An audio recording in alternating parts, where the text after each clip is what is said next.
하나님의 말씀은 마태복음 5장 48절입니다. 그러므로 하늘에 계신 너희 아버지의 온전하심과 같이 너희도 온전하라. 아멘. 하나님은 온전하신 분이십니다.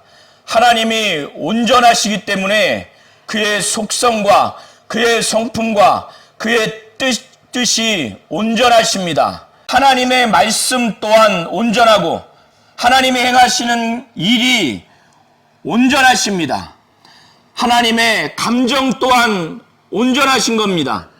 하나님의 분노와 하나님의 슬퍼하심과 하나님의 기뻐하심, 하나님이 즐거워하시는 하나님의 희노애락, 하나님의 감정 또한 온전한 것입니다. 하나님의 인간을 향한 인자하심, 하나님의 자비하심 또한 온전한 것입니다. 하나님은 악인과 죄인에게 하나님은 인자를 베풀어 주시는 분이십니다. 하나님은 하나님의 온전하심 같이 우리 성도님들이 온전하기를 원하시는 겁니다.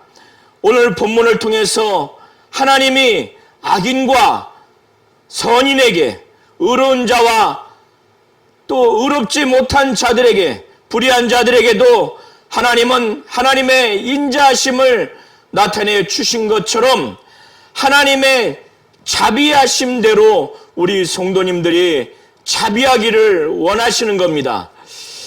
예수께서는 옛사람에게 말한 바 이렇게 하라고 하였다는 것을 제자들이 들었다고 하는 부분을 말씀을 하시는데, 모세가 율법을 통해서 이스라엘 백성들에게 말한 부분에 대해서 말씀을 하는 겁니다. 모세가 이스라엘 백성들에게 말씀한 바, 옛사람에게 말한 바, 맹세를 하지 말라, 그리고 맹세한 것을 굳게 지키라, 이런 가르침을 하였다는 것을 너희가 들었을 것이다. 제자들이 이렇게 들었죠. 그런데 예수는 맹세하지 말라, 내가 맹세한 것을 굳게 지키라 라고 구약의 말씀을 통해서, 구약 전체를 통해서 또 그것을 유대 종교 지도자들이 그렇게 가르쳤는데, 나는 너희에게 말한다, 도무지 맹세를 하지 말라. 예수께서는 제자들에게 도무지 맹세를 하지 말라고 합니다. 하늘로도 맹세하지 말고, 땅으로도 맹세하지 말고, 예루살렘으로도 맹세하지 말라고 합니다. 더 나아가서 내 머리로도 맹세하지 말라고 합니다. 왜 예수께서 이렇게 말씀을 하신고 하면, 하늘은 하늘에 하나님의 보좌가 되기 때문에 그렇다는 겁니다. 땅은 하나님의 발등상, 하나님의 발판이 되기 때문에 그렇다는 것입니다. 예루살렘은 큰 임금의 성, 곧 하나님이 이 지상에 임재하시는 곳, 그곳이기 때문에 그렇다는 것입니다. 그리고 머리로도 하지 말라고 하는 것은, 이 머리털럭 하나라도 인간은 머리를 검게 하거나 희게 할 수 없기 때문에 그렇다는 것입니다. 인간의 머리와 이 인간의 머리를 희게 하거나 검게 할 수 있는 것은 하나님의 권한에 있다는 의미입니다. 이렇게 하늘과 땅과 예루살렘과 사람의 머리, 이 모든 것들은 하나님과 다 관계 있기 때문에 맹세하지 말라는 겁니다. 하나님과 관계 있기 때문에. 하늘은 하나님의 보좌요, 땅은 하나님의 발등상, 발판이요, 예루살렘은 큰 임금, 하나님의 성입니다. 하나님이 계신 곳입니다. 인간의 머리는 그 머리털 영원토록 하나라도 검고 희게 하는 것은 인간이 할 수 없고 하나님만이 할 수 있는 것이기 때문에 그렇다는 겁니다. 다 하나님과 관련이 있는 것입니다.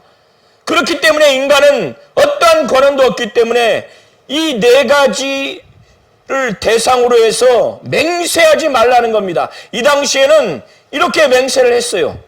이들은 하나님을 두고 하나님의 이름을 두고 직접적으로 맹세하지 않지만은 간접적으로 이 당시에 하늘을 두고 땅을 두고 예루살렘을 두고 사람의 머리를 두고 맹세를 한 것이 이 당시에 아주 성행했습니다. 이러한 이 당시에 성행한 것을 두고 예수께서는 도무지 맹세하지 말라는 겁니다. 하나님과 간접적인 것이라 할지라도 맹세를 하게 되면 이 맹세한 것은 하나님 앞에 반드시 지켜야 되는 강한 구속력을 갖게 됩니다. 강한 구속력을 갖게 돼서 이 맹세를 지키지 않으면 하나님 앞에 큰 범죄를 하게 되는 결과를 맺게 됩니다. 37절에 예수께서 말씀하시기를 이렇게 맹세하지 말라고 하는 그 본질적인 근본적인 그 의도, 그 메시지는 무엇이냐면 진실을 말하라고 하는 것입니다. 맹세라고 하는 것은 그 맹세하는 자가 약속한 내용, 확실히 말하고자 하는 확언하는 내용의 진실성을 담보하기 위해서, 그것을 증명하기 위해서 사람이나 사물을 수단으로 해서 그것을 확정하는 것이 맹세입니다. 이 당시에는 맹세가 이렇게 성행했는데 그만큼 그 맹세하는 자의 말, 그의 진실성, 그 말의 진실성을 충분히 전달할 수 없기 때문에, 담보할 수 없기 때문에 맹세를 그렇게 한 것입니다. 예수께서는 맹세를 도무지 하지 말라고 하는 것은 그렇게 자기가 약속한 내용, 확실히 말한 내용, 확언한 내용의 진실을 가지고 말을 하라고 하는 겁니다. 그 사람의 말에 진실을 가지고 말을 하라고 하는 그것이 예수께서 오늘 33절부터 37절에 본질적인 근본적인 메시지입니다. 그래서 37절에 오직 너희 말은 옳다 옳다 아니라 아니라 하라, 이에서 지나는 것은 악으로부터 나는 것이라고 하는 겁니다. 이 의미는 무엇이냐? 사실에 해당되는 내용이라면, 이것을 긍정해야 하는 내용이라면 그때는 옳다, 예, 이렇게 말하라는 겁니다. 사실이 아닌 내용, 부정해야 하는 내용을 표현하려고 할 때는 아니다, 아니요라고 그렇게 말을 하라고 하는 겁니다. 만일 이에서 지나는 것은 사실이라고 하는 내용, 이것을 긍정해야 하는 내용을 예라고 말하지 않고 부정해야 하는 내용, 사실이 아닌 내용을 아니다라고 말하지 않고 그것을 지나서 표현을 할 경우에는 그것은 거짓을 맹세하거나, 그래서 거짓을 맹세하는 데 있어서 하나님과 관련된 것을 간접적으로라도 그를 악용하게 되면 그것은 죄를 짓는 것입니다. 그것은 악한 자에게서, 곧 악에서, 사단에게서, 마귀에게 꾀임을 받아서 그렇게 하는 것이라는 의미입니다. 사람이 이 당시에 이 맹세하는 자들이 거짓을 말하고 자기가 책임져야 할 그것을 맹세라고 하는 것으로 자꾸 거짓된 그런 처신을 하는 것이기 때문에 이것은 악에게서, 악한 자에게서, 마귀에게서 나오는 것이라고 예수께서 말씀을 하시는 겁니다. 마귀는 처음부터 거짓말쟁이에요. 그는 거짓의 아비입니다. 예수께서 오늘 오직 너희 말은 옳다 옳다 아니라 아니라 하라. 이에서 지나는 것은 악으로부터 악한 자에게로부터 나느니라. 이렇게 말씀을 하시는 겁니다. 38절부터 42절의 내용은 악한 자를 대적하지 말라고 하는 내용으로 예수께서 말씀을 하시는 겁니다. 또 말씀하시기를 또 눈은 눈으로 이는 이로 갚으라 하였다는 것을 너희가 들었다. 제자들에게 지금 말을 하는 겁니다. 이것은 출애굽기 21장 24절, 레위기 24장 20절, 신명기 19장 21절의 내용을 토대로 해서 예수께서 율법에 기록된 내용을 모세가 가르친 내용을 인용하는 겁니다.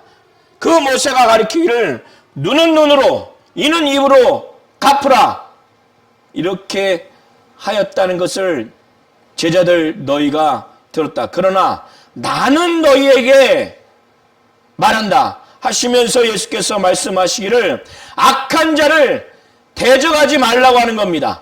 악한 자를, 이것은 국가의 그 범죄자들을 제도적으로 처벌해야 하는 그런 공직에 있는 자들에게 이렇게 하지 말라고 하는 그런 의미가 아닙니다. 이것은 사적인 차원에서 악한 자에게 대적하지 말라는 그런 의미로 보시면 됩니다. 그래서 경찰이나 검찰이나 또 사법기관에 복무하고 또 취업하는 그런 것을 거부하거나 그것을 하면 안 된다는 그런 의미로 해석하거나 적용하면 안 되는 것입니다. 예수께서는 악한 자를 사적으로 보복 차원에서 대적하지 말라는 그런 의미로 이해하시면 좋을 것 같습니다.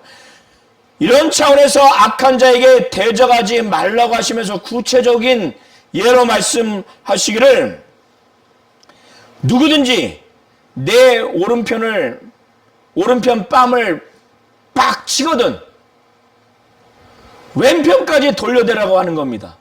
이것이 정말 가능할까요? 이것이 인간적으로 가능하지 않습니다.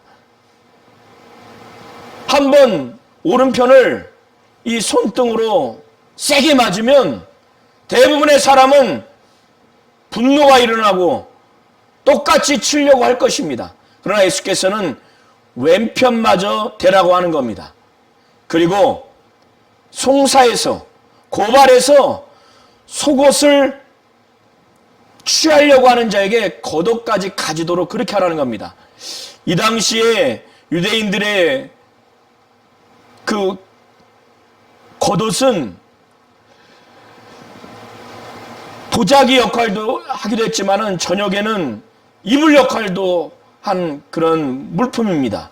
그런데 속옷과 겉옷까지 줄 정도면 이것은 알몸에 아무것도 두르지 않는 상태까지 되는데 이러한 상태까지 법적인 싸움에 있어서 그 상대방이 그렇게까지 송사해서 고발을 해서 속옷을 취하고자 할 때는 겉옷까지 주라고 하는 겁니다.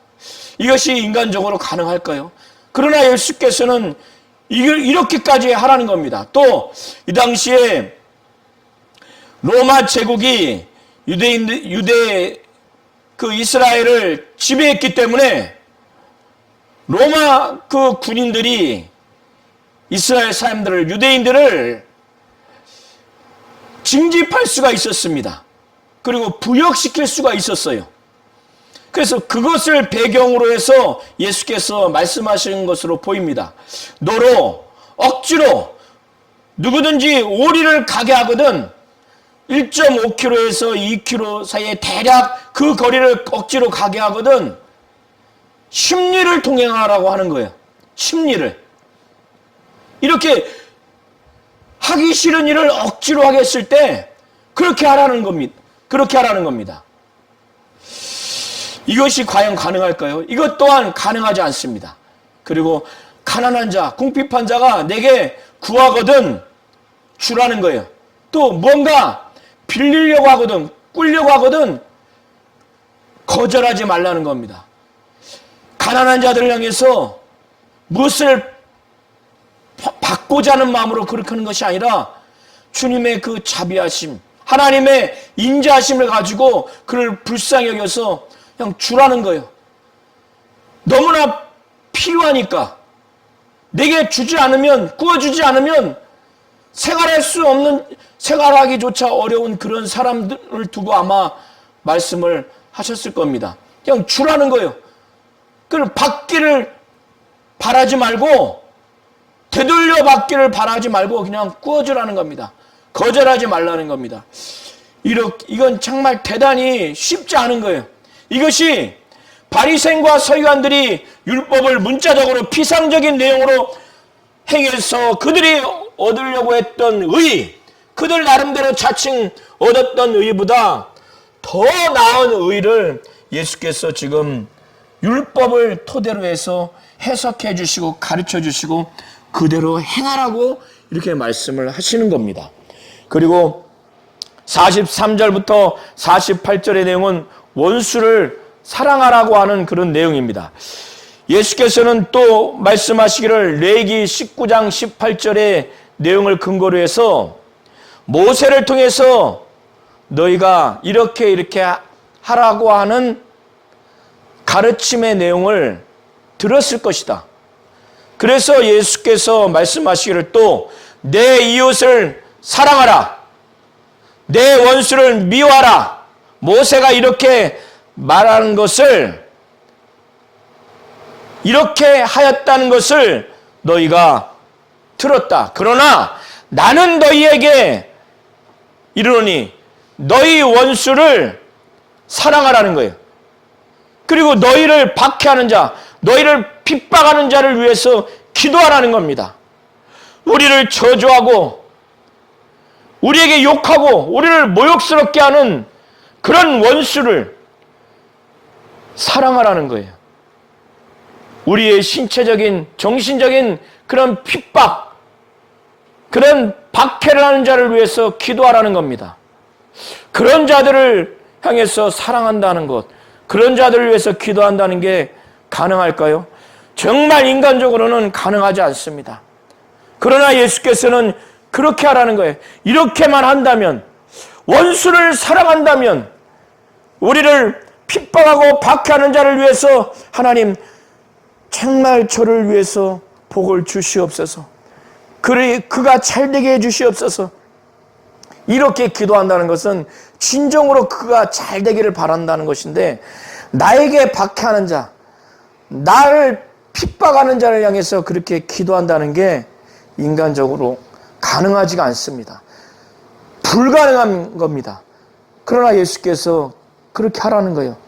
원수 같은 자들, 어떻게 나에게 원수 짓을 하는 자에게 사랑할 수 있습니까? 정말 보복하려고 하고 평생 단절하고 미워하고 그럴 겁니다. 악담을 퍼부으려고 하는 것이 인간의 자세입니다. 인간의 마음입니다. 그러나 예수는 그렇게 하지 말라는 거예요. 예수께서 친히 그렇게 하셨어요. 그는 정말 끝까지 죄인들을 사랑하셨습니다. 십자가에 못 박혀 피 흘려 죽으시는 그 과정 속에서도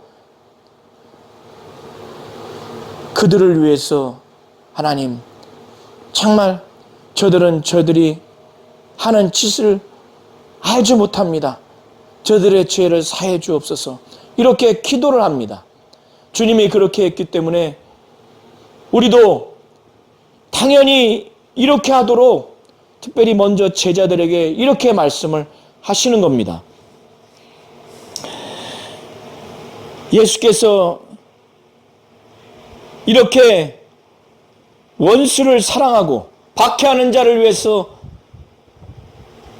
기도할 때 이렇게 하는 제자들을 향해서 이렇게만 한다면, 이같이 하게 되면 하늘에 계신 하나님 아버지의 아들과 같이 그러한 모습으로 여김을 받을 것이고 그러한 하나님의 아들이 될 것이라는 거예요. 여기에서 하나님의 아들이 되리라고 하는 것은 제자들이 원수를 사랑하고 또 제자들을 박해하는 자들을 기도했을 때 그때 비로소 하나님의 자녀가 된다는 의미가 아니라 그렇게 원수를 사랑하고 박해하는 자들을 위해서 기도할 때 진정으로 하나님의 아들로서의 모습을 갖추게 된다는 거예요. 아들로서 인정이 된다는 겁니다. 하나님 앞에 또 사람 앞에 하나님의 아들로서 인정이 된다는 의미에서 하나님의 비로소 친정한 아들이구나 라고 존중받고 평가받고 인정받는다는 차원에서 하나님의 아들이 된다는 것입니다. 하나님은 이걸 원하는 거예요. 주 예수는 이거를 원하는 겁니다. 왜 이렇게 해야 하느냐? 인간은 원수를 사랑할 수 없습니다. 핍박하는 자를, 박해하는 자를 위해서 기도할 수 없습니다. 그러나 아들은 아버지를 닮아야 되는 거예요. 그 아버지가 어떻게 하셨느냐? 아버지의 속성과 성품이 어떠하냐? 하나님 아버지는 악인이든 의인이든 똑같이 해를 비추세요. 인간 같으면은 의인에게만 햇빛을 비추고 악인에게는 비추지 않아서 해를 비치지 않음으로 인해서 얼어 죽게 만들든 햇빛이 비치지 않아서 영양에 문제가 생겨서 죽게 만들든 괴롭게 만들든 인간은 그러한 보복심리 아주 미워하는 마음으로 그렇게 하겠지만은 하나님 아버지는 악인이든 성인이든 똑같이 해를 비친다는 거예요. 그리고 하나님은 의로운 자든 불의한 자든 비를 똑같이 내리신다는 겁니다. 이게 얼마나 하나님의 성품과 속성이 얼마나 인자하십니까? 인간은 의로운 사람에게만 비를 내릴 거예요. 그래서 농부라면 아주 풍년이 되도록, 그러나 불의한 자에게는 비를 단 한 방울도 내리고 싶지 않을 거예요. 아주 흉년이 돼서 굶어 죽든 말든. 그러나 하나님 아버지는 불의한 자에도 또 의로운 자에게도 똑같이 비를 내리신다는 거예요. 하나님은 악인에게도 의인에게도 해를 똑같이 비추시고 의로운 자든 불의한 자이든 비를 똑같이 내리신다는 거예요. 그렇기 때문에 너희들도 원수를 사랑하고 또 박해하는 자를 위해서 기도하라는 겁니다. 만일 너희를 사랑하는 자를 사랑하면 상 받을 것이 무엇이냐? 세리도 이와 같이 하지 않겠느냐? 이 당시의 세리는 로마 제국이 세금을 걷는 데 있어서 세금을 유대인들에게 걷도록 했어요. 그래서 세리들은 거기에서 세무 당국에 고용된 그런 세금을 짓는, 세금을 걷는 그런 자들이에요. 그러니까 로마 제국에 세금도 전달해야 되고 자기들도 그것으로 인해서 먹고 살아야 되니까 세금을 좀 더 과하게 걷습니다. 그러니까 유대인들 입장에서는 세금을 과하게도 걷지만은 세금을 로마 제국에 내게 하는 이 세리가 아주 더러운 존재, 죄인으로 취급을 했습니다. 그리고 이방인들은, 유대인들은 아주 괴취급을 했어요. 유대인들은 율법을 통해서 하나님을 섬기는 신앙을 갖고 있지만 이방인들은 우상을 섬기는 아주 더러운 존재이기 때문에 아주 괴취급을 했습니다. 그래서 세리와 이방인들은 죄인이라고 이들은 여겼습니다. 그래서 예수께서는 세리와 이방인들을 비교해서 너희들을 사랑하는 자뿐만 아니라 너희들을 문안하는 자뿐만 아니라 환대하는 자뿐만 아니라 사랑하지 않고 환대하지 않는 자까지도 그렇게 사랑해야 된다. 그리고 그들을 아주 잘 선대해야 된다. 이런 차원에서 예수께서 말씀을 하시는 겁니다. 그래서 너희가 너희를 사랑하는 자를 사랑하면 무슨 상이 있겠느냐 이거예요. 이것은 세리도 이같이 하지 않겠느냐 이거예요. 세리도 너희가 죄인이라고 아주 더럽게 여기는 세리들도 그들도 자기들을 사랑하는 자를 사랑한다는 거예요. 자기들을 사랑하지 않는 자는 사랑하지 않는데 너희가 죄인이라고 여기는 더럽게 여기는 세리들도 이같이 하지 않느냐? 그렇게 똑같이 하겠느냐? 그렇게 한다면 너희에게 상이 뭐가 있겠느냐 이거예요. 예수께서는 원수를 선대하고 또 빌리려고 하는 자에게 다시 대갚음을 받으려는 마음으로 하지 않냐고 이렇게 주는 자, 그리고 자기들을 선대하지 않는 자에게도 이렇게 선대하는 자, 이렇게 원수와 또 자기들에게 뭔가 빌리려고 하는 자들, 또 선대하지 않는 자들에게도 선하게 대하는 자들을 선하게 대하면 하나님 아버지께서 큰 상을 주신다는 거예요. 그리고 너희 형제에게만 무난하면 남보다 더 나은 것이 무엇이 있겠느냐 이거예요. 이방인도 그렇게 한다는 거예요. 너희가 개 취급하고 죄인 취급하는 이방인들도 친척들, 형제들에게는 그들도 무난한다는 거예요. 그러니까 제자들에게 형제뿐만 아니라 다른 사람들도, 낯선 사람들에게도 그렇게 무난을 하라고 하는 겁니다. 선하게 대하라고 하는 겁니다. 그러므로 하늘에 계신 너희 아버지의 온전하신 같이 너희도 온전하라고 말씀하십니다. 이 내용은 누가복음 6장에도 기록되어 있는데 그곳에서 하나님 아버지의 자비하신 같이 너희도 자비하라는 내용으로 기록되어 있습니다. 하나님 아버지의 온전하신 같이 너희도 온전하라고 하는 것은 하나님의 자비하심을 가지고 그렇게 자비롭게 대하라고 하는 겁니다. 43절부터 48절의 내용처럼 이렇게 원수를 사랑하고 너희를 박해하는 자를 위해서 기도하라고 하는 이런 말씀 내용처럼, 그리고 형제에게만 무난하지 말고 다른 사람에게도 무난하고, 그리고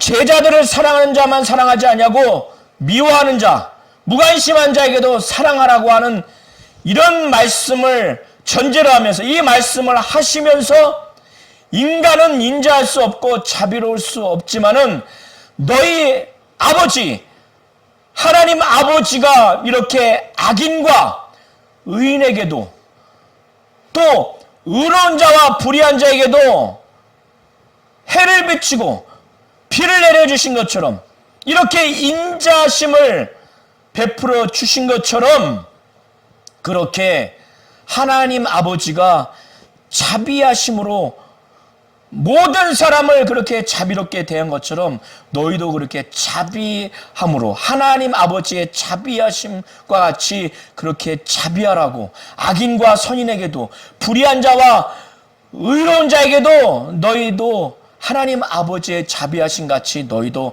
자비를 베풀라고 그렇게 말씀을 하시는 겁니다. 이런 차원에서 하늘에 계신 너희 아버지의 온전하신 같이 너희도 온전하라고 이렇게 말씀을 하시는 겁니다. 우리 성도님들은 하나님이 온전하신 같이 성도들에게 또 불신자들에게 그렇게 온전하게 대하시기를 바랍니다. 온전하게 대하라고 하는 것은 하나님 아버지의 온전하신 같이 온전하게 대하라고 하는 것은 하나님의 자비하신 같이 그렇게 자비롭게 하나님의 자비하심을 가지고 그들을 향해서 자비롭게 대하라는 의미입니다. 이와 같은 자가 되시기를 예수의 이름으로 축원합니다.